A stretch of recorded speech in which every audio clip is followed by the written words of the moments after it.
Oppo A5s naman tong gagawin natin today. And itong case naman natin na to is, ayan, di na siya nag-re-response. Bali, totally black screen na nga to guys. And pero nagbabibrate pa siya, ayan. Pagka pinindot nyo dito sa power button, nagbabibrate siya. And, ayan, tumutunog-tunog pa siya. Pero yun nga lang, una natin gagawin is, ito. Tanggalin muna natin yung SIM card, yung lagay ng ano niya. SIM card. Teka, nasa na ba yun? Wait lang So, ito siya.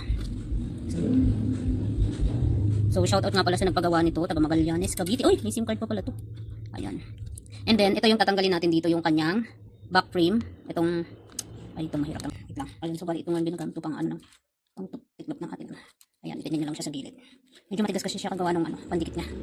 So, ganyan nyo lang. Tanggalin nyo lang yung dikit. Ayan.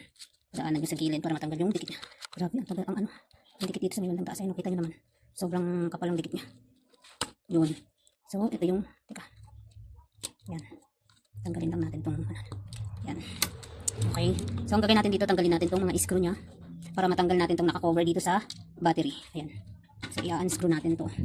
Kaya kuhain naman natin ang ating mahiwagang screw. Nga pala guys, sa mga naghahanap ng screw dyan na pang malakasan. Ito nga yung gamit kong screw. Ayan siya. Yan. Ano na to ha? Super mura lang nito. Wala pang 100 to. Ayan. Marami ka na rin pamimilihan dyan. Ayan. So, tanggalin lang muna natin itong mga screw niya. Kasi tatanggalin natin yung bed frame nito. Ay, bed frame? Anong bed frame? Yung mid frame. Ba naman yan? Pati bed na padamay na. Sorry na agad.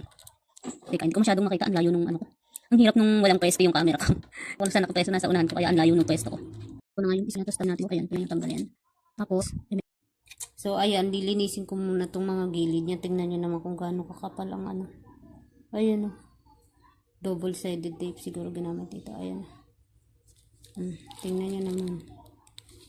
So, linisin ko muna to. Hindi ko napapakita kung paano linisin basta matanggal niya yung mga dumi niyan. So, wait lang. So, ayan, tanggalin lang natin. Pag natanggalan natin yung mga screw, tapos yung mga nandito, next na natin tatanggalin is itong mid frame. Ayan, yung mid frame natin. Medyo mahirap po tanggalin guys ha. Kailangan nyo lang ng Ayan. Para matanggal yung lock. Ayan. Tanggalin natin itong mid frame niya.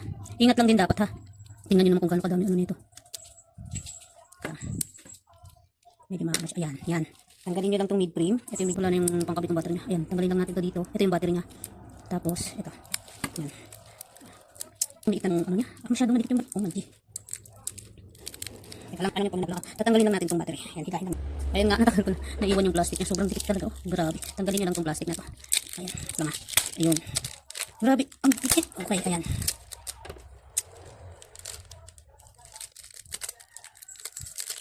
Ayan, tapos, tatanggalin nyo dito is ito, itong color block natin. Ayan, tanggalin nyo lang yan. Then, pagkatapos nyan, ito naman yung sunod natin tatanggalin. Itong ating LCD. Ayan, yung sirang LCD.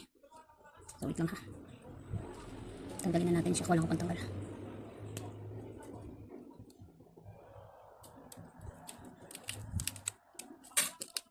Ayan, so tatanggalin ko lang siya. Hindi mahirap tanggalin guys. And dapat be careful kasi nakakasugat din yung LCD kapag hindi natin iningatan. Grabe yung dikit niya. Hindi tayo nag-ingat pala. Ayan. Ayan o, gaya yan. Pagka medyo nasisira siya, kailangan make sure na ay, teka, naiwan siya yung teka lang, may naiwan. Teka lang, tanggalin pa natin yan. Hindi siya na lahat. Wait lang. Ayan na nga, tanggalin na natin. So, grabe naman kasi yung dikit niya guys. Oh. Ayan. Ayan yung papalitan natin. Naiwan kasi siya. So, ay, bakit hindi ito Guys, pagka magkakabit kayo ng LCD, dapat yan, idikit nyo yan. Kasi medyo maselan. Ito yung sira natin ha. Medyo dapat tanggalin nyo tong color blue na to. Ayan. Tapos, idikit ito. Pakita ko lang sa inyo pero, ayan. Dapat kasi nakadikit siyang ganyan. Para kasi maselan yung dito. Pero, ingat-ingat din sa pag ha. So, ganyan lang siya guys. Bali, ikakabit ko na dito. Pero bago natin ikabit, tingnan nyo naman kung gaano siya kadumi. Ayan o. Kailangan muna nating linisin yan. Grabe. Itong mga tira-tira na tanggalin natin. Yan. So, yun lang. Kakabit ko na yung LCD to. Pero ite-testing ko muna siya. Logat na ako. Ito yung, natin. Yan. So, nakabit na natin. Yan, ito. Open natin siya. Yan. Nilagyan ko siya ng goma kasi para lumapat siya. Wala kasi ako ng mapin. So, meron pa itong guys. Ayan. Ayan, paano siya. Teka. Ayan o, meron siyang screen protector. Ay, hindi. Ano pala? Plastic lang pala to. Tatanggalin na lang. Ayan. Camera. Ito naman. What? Ay, natatakpan pala ng goma. Ano na, basta okay siya. Ayan, kita nyo ba?